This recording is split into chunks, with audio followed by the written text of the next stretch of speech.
So Trump has said that he thinks it's time to move on from the Epstein files. Do you agree with him? And what should we do about it? Well, it's time to move on from the Epstein files in the sense that he released the files. I mean, the remaining files, there are like many legal reasons why they can't be released, some of which is that a lot of it's child.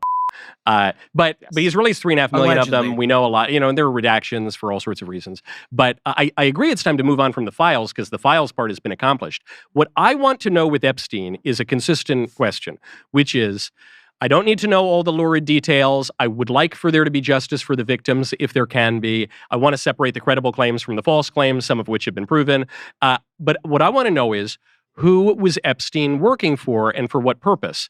And even that is not a simple answer. Some people want to say he was, like a super spy for Mossad or for the CIA or for, now the story is the Polish prime minister saying he was a super spy for Russia and for this group and that group. And the reality is there's evidence to back up like all of that.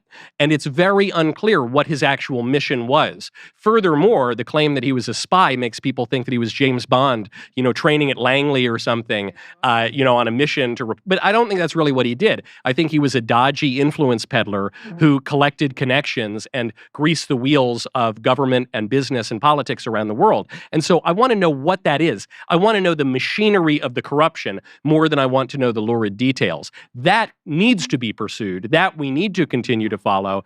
However, I'm open to suggestions on how to do it because he obviously ran a very sophisticated operation and no one's been able to come up with answers yet.